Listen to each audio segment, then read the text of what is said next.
Discípulos, siguiendo los pasos del Maestro, con Josué Sánchez. Saludos, que el Señor os bendiga.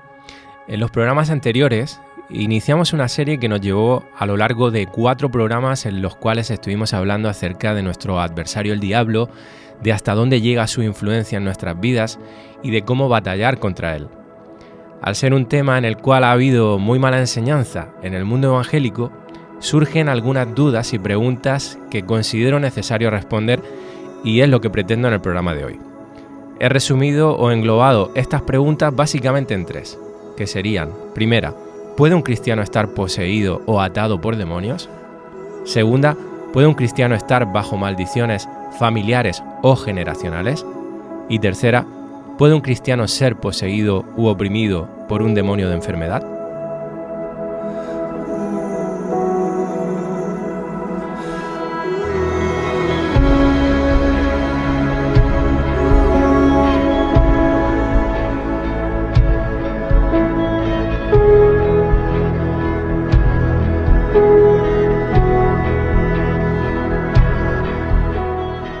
Bueno, vamos a empezar contestando a la primera pregunta, que es: ¿puede un cristiano estar poseído o atado por demonios? La respuesta es claramente que no. Para empezar, hay que recordar que hay una clara diferencia entre ser poseído por un demonio y ser influenciado por un demonio, como ya estuvimos viendo en los programas anteriores y que si no los has escuchado, como siempre te invito a que lo puedas hacer. La posesión demoníaca involucra un demonio que tiene cierto control sobre los pensamientos o las acciones de una persona. En cambio, la influencia demoníaca implica un demonio o demonios atacando espiritualmente a una persona e incentivándole hacia un comportamiento pecaminoso. Como ya vimos y quiero recordar, hay un dato muy a tener en cuenta, y es que en ningún momento vemos a lo largo de todo el Nuevo Testamento instrucciones para echar un demonio de un creyente. En cambio, sí vemos cómo los creyentes se les manda a que resistan al diablo, pero no a reprenderlo de sus vidas o a echarlo fuera. De hecho, hay 2 versículos muy contundentes respecto a que un cristiano no puede estar poseído o atado por demonios. Uno de ellos es Romanos 8:9, lo quiero leer en la Nueva Traducción Viviente, que dice: «Pero ustedes no están dominados por su naturaleza pecaminosa». Fíjate que dice no están dominados. Son controlados. ¿Por quién? Por el Espíritu. Si es que el Espíritu de Dios vive en ustedes.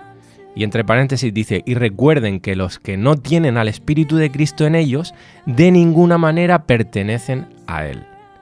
Hay otro versículo contundente que es 2 Corintios 6, 15 al 16. Lo voy a leer también en la Nueva Traducción Viviente y dice: ¿qué armonía puede haber entre Cristo y el diablo? ¿Y qué clase de unión puede haber entre el templo de Dios y los ídolos? Pues nosotros somos el templo del Dios viviente. Mira, si Cristo vive en nosotros, es decir, si somos templos del Espíritu Santo, es decir, si somos cristianos, porque el que no tiene al Espíritu de Cristo no es de Él, pues los demonios no pueden habitar en nuestras vidas, porque el templo de Dios no tiene armonía ni puede habitar en el mismo lugar donde habita Satanás. No puede ser habitado por Satanás. En la misma casa no pueden vivir Dios y el diablo. Eso simple y llanamente es imposible.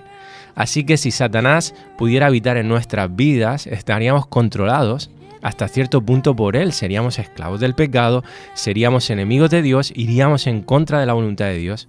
Es que no tiene sentido. Pero hermanos, nosotros como casa de Dios, que somos, ni el pecado ni Satanás tienen poder sobre nosotros. Hemos sido totalmente libres. La sangre de Cristo nos ha libertado de toda esclavitud. Por eso somos libres para vivir vidas agradables a Dios, vidas que glorifiquen su nombre, vidas que anhelan la santidad a pesar de ser falibles, vidas que viven en profundo arrepentimiento y deseo de agradar a aquel que dio su vida por nosotros. La eficacia de Satanás en su plenitud nos dice la Escritura que actúa sobre aquellos que se hallan en rebeldía contra Dios, pero no contra nosotros. Fíjate en Efesios 2, 1 al 2, en la versión La Palabra, dice: «Tiempo hubo en que vuestras culpas y pecados os mantenían en estado de muerte. Fíjate que habla en pasado porque está hablando de nosotros los hijos de Dios. Dice el versículo 2, era el tiempo en que seguíais los torcidos caminos de este mundo y las directrices del que está al frente de las fuerzas invisibles del mal. Fíjate que de nuevo en pasado dice era el tiempo, o sea, ahora ya no. Dice, de ese espíritu que al presente actúa con eficacia entre quienes se hallan en rebeldía contra Dios. ¿Quiénes son los que se hallan en rebeldía contra Dios? Aquellos que no son hijos de Dios. Así que, como vemos, habla en pasado, creo que es otro versículo muy claro al respecto. Y fíjate, porque en Romanos 6, 17 al 18 dice que ya no somos esclavos del pecado. Dice, antes ustedes eran esclavos del pecado, pero gracias a Dios, ahora obedecen de todo corazón la enseñanza que les hemos dado. Ahora son libres de la esclavitud del pecado y se han hecho esclavos de la vida recta. ¿Veis, hermanos? Son versículos muy contundentes, muy claros al respecto.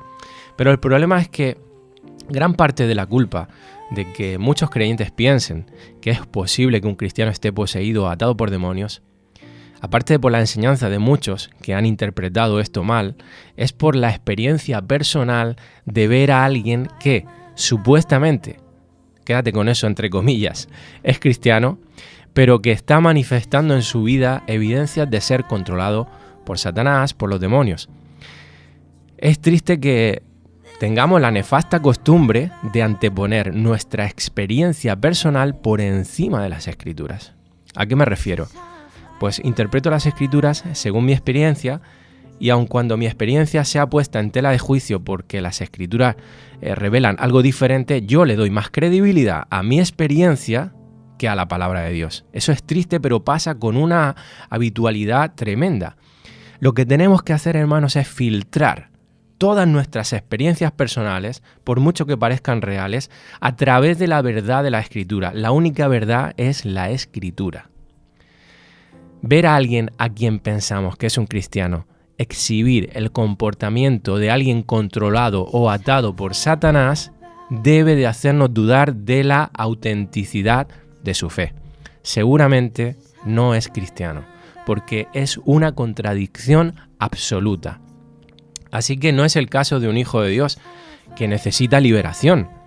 No, es alguien que necesita arrepentirse y convertirse porque aún es hijo del diablo y está esclavizado al pecado.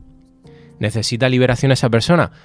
Pues seguramente sí, pero no era un hijo de Dios, porque si lo fuera ya estaría libre, como dice en Juan 8:36, así que si el Hijo os libertare, seréis verdaderamente libres.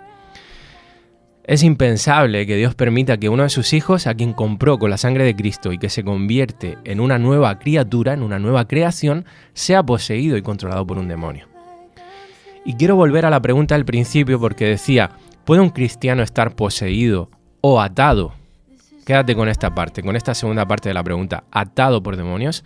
Mira, quiero hablar brevemente ahora de las famosas ataduras. Podríamos definir atadura como ese estado en el que se encuentra un cristiano, en el cual está, vamos a decir, doblegado, atado, valga la redundancia, o casi manipulado a pecar. Es decir, se ve casi imposibilitado, podemos decirlo de alguna manera así, en un área de su vida para decir no a las tentaciones. Yo creo que con lo que hemos dicho ha quedado bastante claro de que si tú eres un hijo de Dios, eres libre para no pecar porque ya no eres esclavo del pecado. Así que lo cierto es que nada ni nadie nos obliga a pecar. Si pecas, si pecamos, lo hacemos voluntariamente. No le podemos cargar el mochuelo a nada ni a nadie de la culpa de nuestros pecados. Podemos culpar a un amigo porque decimos que es una mala influencia, podemos culpar a Satanás que nos tienta o incluso inventarnos el término atadura, pero al fin de cuentas cuando pecamos es porque lo hemos decidido así, porque lo hemos querido. Somos responsables de nuestras decisiones, nosotros y solamente nosotros. Como ya vimos en anteriores programas, cuando pecamos no es porque no tuviéramos salida para no pecar, sino porque cedimos y porque nuestros deseos carnales pecaminosos inclinaron la balanza en esa dirección. No hay un demonio que te ate en un pecado y que te obligue a hacerlo.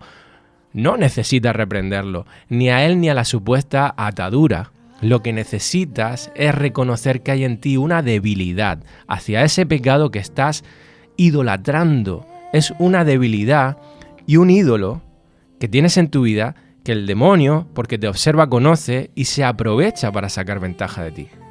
Si caes cada cierto tiempo en ese pecado, en esa debilidad, es porque quizás amas más a ese pecado que a Dios. Eso, repito, se llama idolatría. ¿Qué tenemos que hacer? Arrepentirnos, volvernos a Dios. Pero no perdamos el tiempo reprendiendo ataduras, porque lo que más vamos a conseguir es gastar saliva, ¿vale? Así que no hay tal cosa como ataduras. Y para ir terminando, ¿qué hay respecto de las maldiciones familiares o generacionales? Bueno, hay un sector dentro de los cristianos que piensa que un cristiano puede tener una influencia demoníaca que lo lleva a pecar en ciertas áreas debido a maldiciones que han sido traspasadas por sus padres o por sus abuelos. Lo cierto es que esto no tiene ni pies ni cabeza en base a todo lo que venimos hablando en el programa de hoy. Por argumentar algo más, decir que cuando se repiten los mismos pecados de padres a hijos o de abuelos a nietos, en muchas ocasiones se debe a la exposición de ese hijo a ese ambiente en el que se ha educado, en el que se ha criado, en el que ha convivido. Es decir, el ejemplo deja un legado negativo o positivo sobre nuestras vidas. En este caso, por supuesto que negativo. Además, no debemos ignorar que el ADN, que todos los seres humanos tenemos, al igual que porta las probabilidades genéticas de enfermar en algo específico, como sucede habitualmente con el cáncer, por ejemplo, si tus padres sufren de un cáncer X, hay ciertas probabilidades, quizá altas, de que a nosotros nos suceda lo mismo. Por causa del ADN, heredamos también defectos físicos congénitos de nuestros padres, de nuestros abuelos, pero también heredamos personalidades que están inclinadas al pecado por naturaleza y que se reproducen en muchas ocasiones, siendo las mismas debilidades las que nos atraen por la naturaleza de nuestra humanidad caída. Tenemos que recordar que todos, absolutamente todos, nacemos pecadores, con debilidades similares, pero también algunas diferentes. Por tanto, una cosa es esto y otra muy diferente, una maldición generacional que hayan echado sobre tu padre, sobre tu abuelo, que se transmite en el espíritu de padres a hijos. Eso no existe, hermanos. Somos libres por la sangre de Cristo. Quiero concluir remarcando que cada cristiano es libre de la esclavitud al pecado, de las maldiciones, de las supuestas ataduras en el momento que la sangre de Cristo opera en esa vida. Lo que sí hay es un proceso, hermanos, de santificación que lleva tiempo. Lleva tiempo hasta que la persona, hasta que somos, hermanos, maduros en Cristo. Eso al Señor le lleva tiempo. Quiero dejarlo aquí y en el siguiente programa estaremos contestando a la pregunta de ¿puede un cristiano ser poseído u oprimido por un demonio de enfermedad? Me despido y que el Señor te bendiga grandemente.